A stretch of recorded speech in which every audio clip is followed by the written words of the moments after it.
I gotta readjust the lock on my tailstock. It's not holding as well as it should.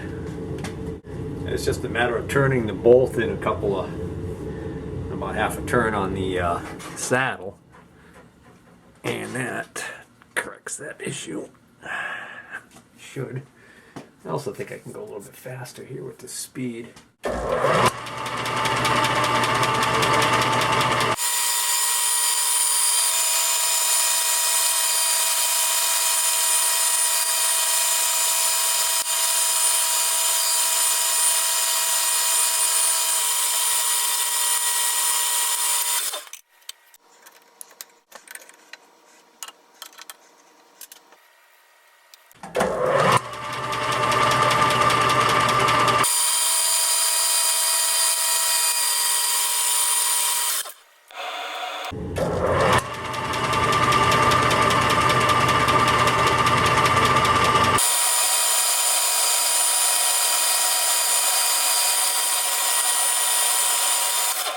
That was 2330 seconds, which is just around 700 thousandths?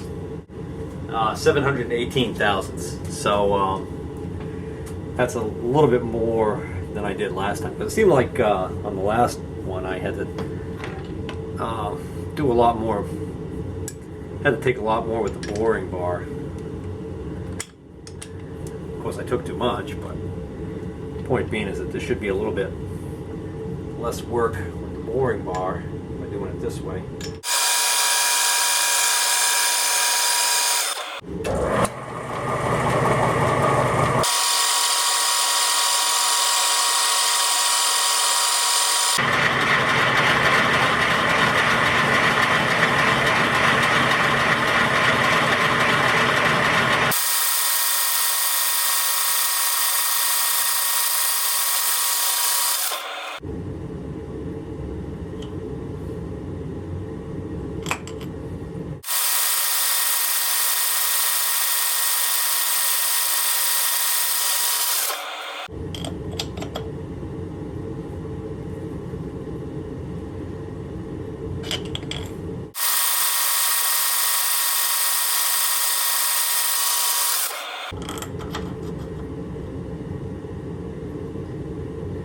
Well, that's good. Right there. I like that. Better than last time. There's a little bit of play in there, but not as bad as last time. I could have even taken, even that was a little bit more than I should have on that last pass. But I only took like 1,000th or 2 maybe. But of course that would equal 4 thousandths. I think if I left the setting right where it was and took another pass, it actually would have taken more off, because again, I think I'm still getting some deflection here. I don't know if that's the play in the spindle or if it's flexing this actual boring bar.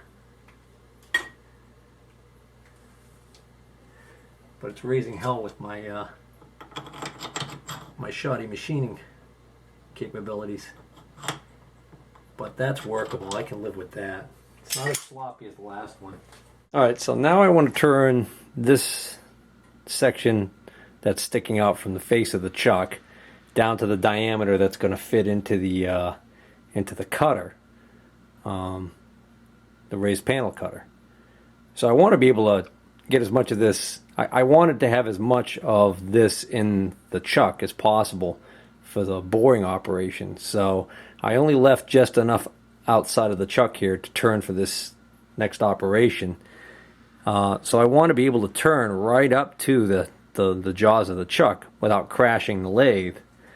So what I did was I brought it up really close and I left myself a few thousandths, so you can just see there's a little gap in there. I dug through my box of goodies and I found this nice micrometer carriage stop. You know, I say it's nice because it's got a really nice micrometer barrel adjustment on it. It's not a crude, it's a fine adjust carriage stop. And I actually know that didn't come with this lathe. I do believe I have some carriage stops that came with this lathe, but I don't think there was any like this style. And this one I just happen to have, and I bought it with some other junk a while back, quite a while back, and I I just went to the drawer with it that was sitting, and I said, geez, I wonder if this will fit. And sure enough, it fits nice, clamps on nice. So this is going to be, I believe, just a ticket for giving me a good positive stop so I don't crash the lathe. All right, so I disengaged the gear train from hell, so because I'm going to be feeding by hand for this operation, so I really don't need to hear all that noise. I'm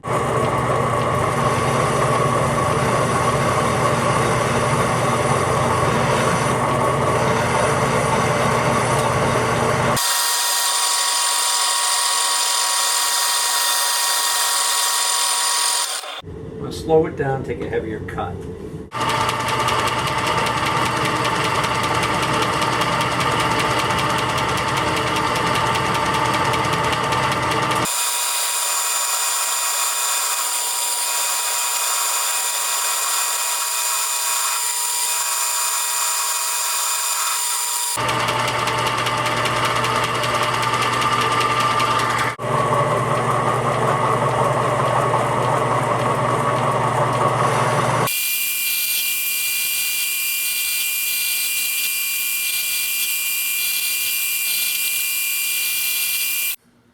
Oh, we got a ways to go.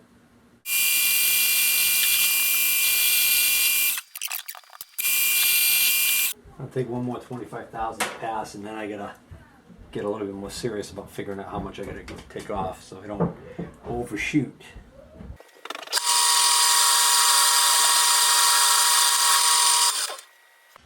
Alright, so these pieces here that I originally made, well, this is a piece of stock that I had, and then this is the piece I cut off, are a perfect fit, and they're just a couple thousandths under an inch and a quarter, or 1.250. So I can use those as a reference. Hon? Yeah? Can you put there my front driver's side tire to all day? Front driver's side tire? Yeah. Okay. Alright, it's been a couple days since I was able to get back down here and work on this piece, and I'm not sure where I left off, other than the fact that I was working on getting this down to the correct length, and it looks like I'm almost there. Alright, so I've got it pretty close to where I want to get it in length. It's just a tiny bit proud of the face of the cutter when I put the cutter on here. So right now, if there was a disc on top of here, it wouldn't be clamping the on the surface of the cutter. It would be actually stopped by the top of this. So I've got to have this actually a little bit below this. So right now it's right just above it. So what I'm doing is, to figure out where I want to be, I brought the tip of the cutter, carbide tip, right up against the, it's actually touching this surface on the cutter. So I know right there at that setting, if I were to take a cut, I would probably be almost perfectly flush with the top here. And I want to be just a tiny bit below it. So now I'm just going to slide my carriage stop over. Alright. Lock the carriage stop. Have this right up against it, and now I'm going to, let's see, back it off 5/1000ths. Pull this off, pull this back far enough so I can get my cutter out. Come back in so that I'm bumped right up against my carriage stop. And at this point, if I take a cut, I should take off enough so that I end up being about 5/1000ths below the surface of the cutter when the cutter's on. Yep, that feels good. Yep, perfect. That's right where I want to be. Now I got to deal with this piece being, this part right here being too big.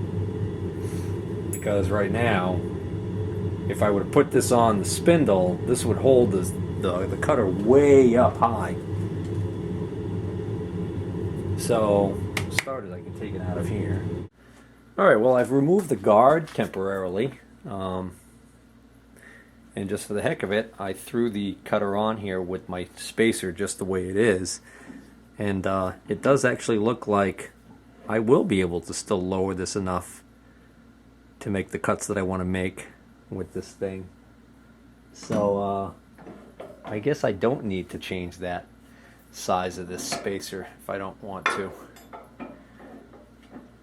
I was thinking, like I was saying, I was thinking that this was going to be too thick right here and I was going to cut this down. But I'm going to do that anyways because I need to make a piece to sit down on top of here to act as a clamping disc to tighten this down. And it just occurred to me, since I've already got this board, why the heck not just use my parting tool and part this right about here, and I'll literally end up I'll end up shortening this, which I wanted to do anyways, and I'll create a clamping disc at the same time. Okay, I'm getting ready to cut this thing. I'm gonna use, I already locked my carriage, and I locked the tailstock, and I've got a live center supporting the outer edge of this piece, only because I don't have, I mean, I've only got about that much being held by the jaws, so there's quite a bit of force on this when I'm cutting. Hopefully this will work okay.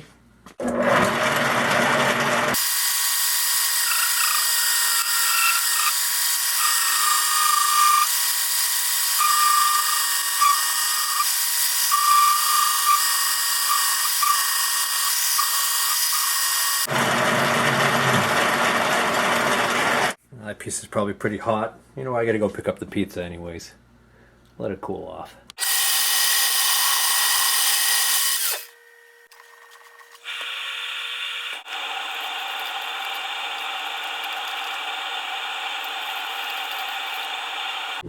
Alright, figure next I'll install the spindle, which with this double-ended threaded rod, I threaded that into the spindle. Drop this down to here, and then when I tighten this nut on, because it's got a bevel to it, it'll actually, through a wedging action, pull that down and tight. Theoretically, that's exactly what's supposed to happen. I kind of wonder what. I bet you I'm supposed to use one of the tools that came with this thing to hold this turning while I tighten this. So let me go grab one of those wrenches. Well, when I bought this thing, the box of stuff that it came with included just these two wrenches. This one obviously was sitting face down, a wet box or something. That'll clean up perfectly fine, but I'm in no hurry to clean it up because I just realized that it doesn't seem to fit anything. It doesn't fit this. It doesn't fit anything down below. Maybe it fits one of the nuts that goes on the spindle here. I don't know. And then this wrench here with all these different sizes doesn't seem to fit anything either, unless, see if we pull that all the way up. No, there's nothing really for it to fit there either. But this, if I put this down on here and bring this over, this actually will lock on this. So actually this will keep the spindle from turning.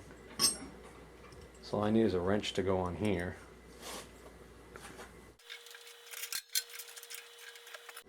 Occurs to me if I had the fence on right now, this would probably be up against the fence. So I might tighten that down a little more when I put the fence back on. Alright, my wonderful adapter goes on first. My panel cutter. My clamping disc. And now whatever combination of spacers that will work best to give me the ability to have a full-size nut cranked down on this thing. Oh, this is reverse thread, this top nut. So that acts as a locking nut. So I guess I'm gonna want another spacer in there so that this nut, I think, pushes right on this nut.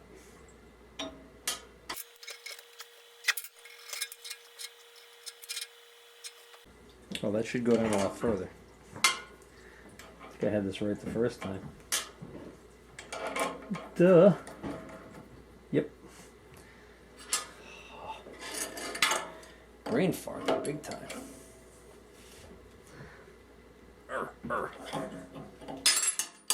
Now, run this one all the way down.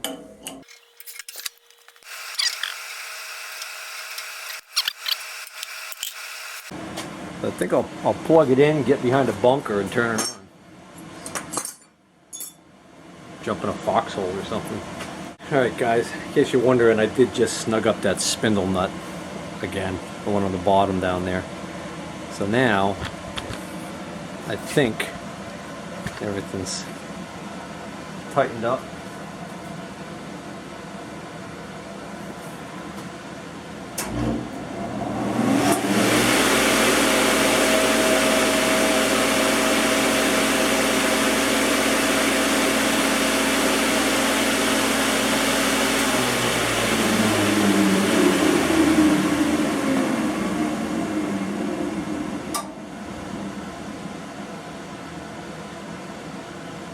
Alright,